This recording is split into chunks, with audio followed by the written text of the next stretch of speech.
Hello, everyone. I'm Jalisa JJ Muti, so Trash Game Reviews, everybody. And I want basically my Game of Thrones Season 5 review. And here's the thing, everybody. Game of Thrones Season 5 is the worst season of Game of Thrones. It is the worst. But it's not a bad season. Out of its total, I'm giving it 8.6 or 8.8 out of 10.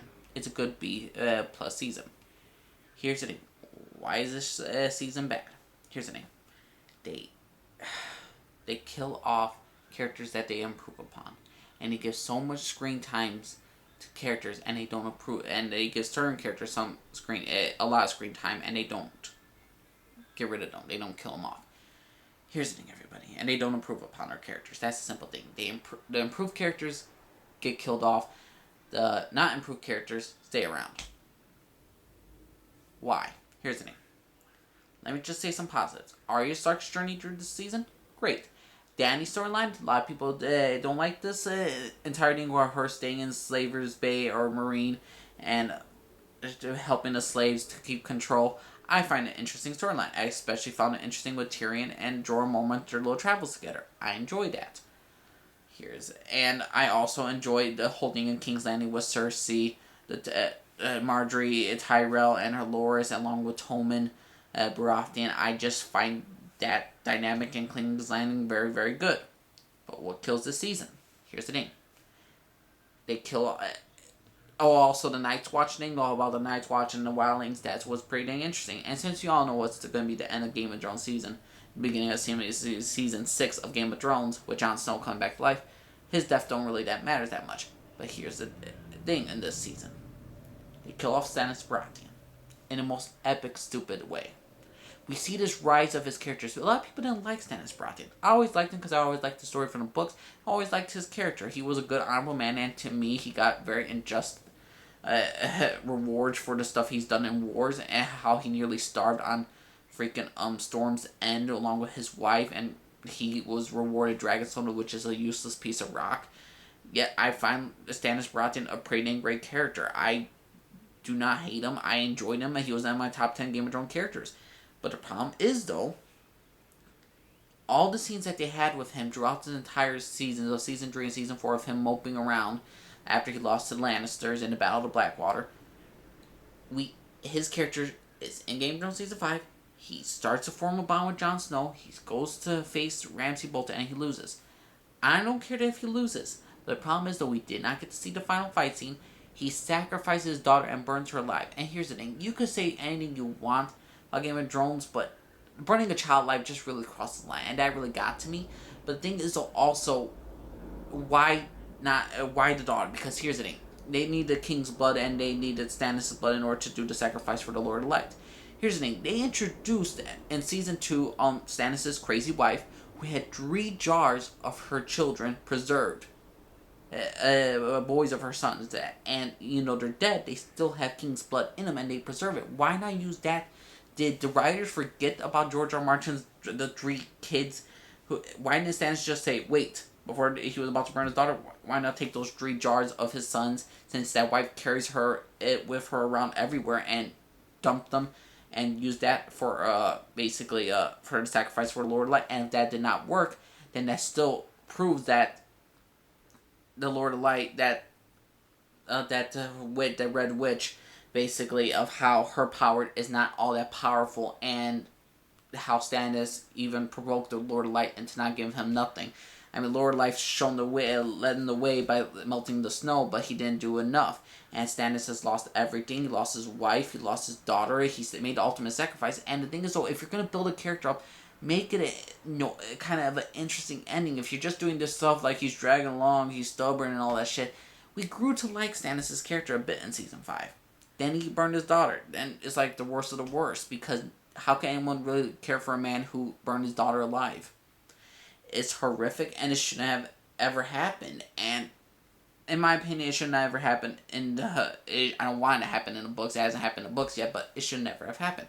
And season 5, the fact that they burned the daughter off, I mean, it just blew my freaking mind. Another thing, the Dornish storyline. Jaime Braun.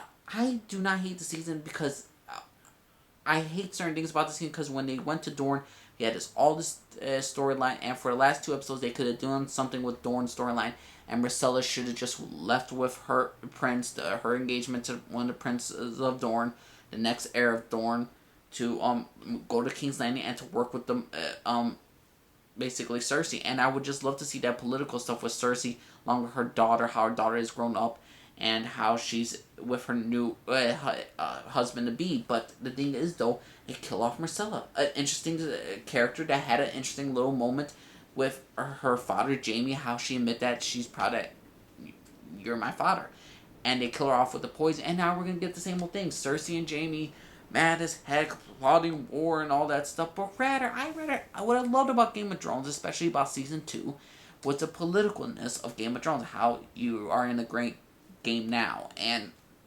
in season 5, the death of Myrcella just confirmed, like, okay, we're gonna get crazy Cersei again. I think we've seen this before. She was like this in season 4 after Joffrey died, so we're gonna get the same thing over again.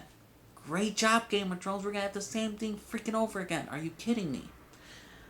The Dorne storyline was wasted because of that. And the Sand Snakes, yeah, let's just say they were disappointing. I didn't hate them, but they were disappointing. Oberyn's daughters, can you see it? Yes, I can, but they should have done a lot more. Another thing, Sansa Stark. They build her character up so much in season 4. Peter Baelish had her convinced, marry the Boltons and avenge your family. Warp them into your own way. And the thing is, though, she gets raped. And that's about it. She gets raped, cries, and escapes. Basically the same thing we've been seeing from her for all the freaking 5 seasons we've seen her. She gets hurt. Here's the thing. I never pitied a more character than Sansa Stark. Doesn't mean I like her, though. As a character, I don't find... At least with Arya, she got some backbone. She's doing something more. I mean, her storyline in season 5 was amazing. But Sansa Stark, she did the same thing over again. It's just the writers want me to hate Sansa Stark. It's like the writers want us to, Sansa, you improved so much in season 4. She had a new outfit on. Looks like she was going to finally take charge. And it looks like she was going to be Peter Baelish's protege. But she didn't do nothing. Theon did more at the end. Or Reek, whatever you want to call him, the guy that has no dick. And we get so much of his character. Why don't they kill off the useless characters? Here's the thing. Everyone loves... people are starting to like Sansa Stark. Now, here's the thing. I can't like someone if the writers don't make them interesting. It's like the same thing with Arrow for Laurel. The writers just don't know what to do with her, and they make her crappy and make me feel crappy about her character. And for Sansa Stark, I'm not a fan of her character at all.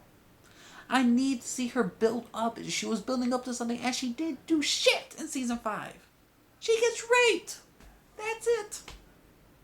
What the hell, Game of Thrones? To improve the characters that you improve upon, such as Stannis Baratheon and Myrcella, and if they actually did kill Jon Snow during this season, and they actually did that, then this would have been a lot lower this list, just because he was an improved character, and they would have permanently killed him off. Yeah. Those characters that had interesting arcs that could have probably taken somewhere, you didn't do nothing with. Brienne, she was moping around about Renly most of this damn season. Who gives the F about Renly? He was a usurper too. I mean, Renly's no better than most other lords. He's kinder, but no. The fact is that they put so much screen time for Sansa Stark, for a lot of screen time for the Dornish stuff, and they end these storylines in ways that don't help the season at all. Sansa Stark didn't do much. Maybe in season 6 we'll finally see her grow a hair, or actually pick up a sword, or actually do something instead of crying. But looks like she's pregnant. What is Sansa Stark's journey? The victim. She's always going to be the victim. And here's the thing. There's a rumor going around, or a possible thing that, Peter Baelish is going to get killed by Sansa Stark. You mean Sansa Stark, the one character who has never improved upon Game of Thrones, but what Peter Baelish, every single season you see him doing something. Every single turn, he gets kills off of her, I would blow a fucking gasket. Sansa Stark needs to improve drastically later on, because in season 5, they did shit with her character, or either she's a shit character, or the writers, or George R. R. Martin decide. If George R. R. Martin decides in a book that Sansa's character just happens if whatever happens to Sansa in the books, and George R. R. Martin, please improve her character. Please make her out into be something more. Okay, she doesn't have to be a fighter, but at least let her do something more than just cry all the time. I'm tired of seeing this. I'm tired of seeing build up characters. Every single character that doesn't get improved upon, I just stopped watching the Game of Thrones. If I go back to the show, I'll be like, okay, Stannis' character. Okay, Battle of the Blackwater. Okay, that's where I'm going to end it. I'm not going to look for any more scenes alone with him and his daughter. I'm not going to look at any scenes he has with Davos Seaworth. I ain't going to look at those scenes. If Sansa's character doesn't improve, I'm going to skip a lot of her crying because I do not want to see this 24-7 again. I mean,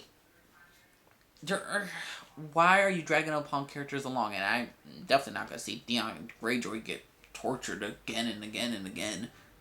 I mean, there's only so much you could do for Game of Thrones, and for Season 5, it has a lot of those hits really drags along the season. And I know I'm ranting all about Game of Thrones as a whole, but for Season 5, the hit and miss with certain characters that you put so much screen time with and they don't do nothing with them is tragic. You have to build characters up. If a person has a high point, like for instance, Tyrion's best point, strongest moment was in Season 2. Then he had a little downside in Season 3, but you expect that. As long as he could back up. Season 4, he did that. He went down, he went up again. In Season 5, at the beginning, he went down, but then he was with Dany, and then now he's getting better. I mean, certain characters have certain rights, but when your character is moping around for 4 seasons or 2, and you decide to kill off a character that they start to grow more, and they, like for Stannis Season 2, in Season 2 he was there, build him up as a credible fighter, as a leader, and in Season 3 and Season 4 he's moping around. Season 5 he's building up, and then he loses. I mean, I don't care if he loses, but build up something and not tarnish the character that you improved upon.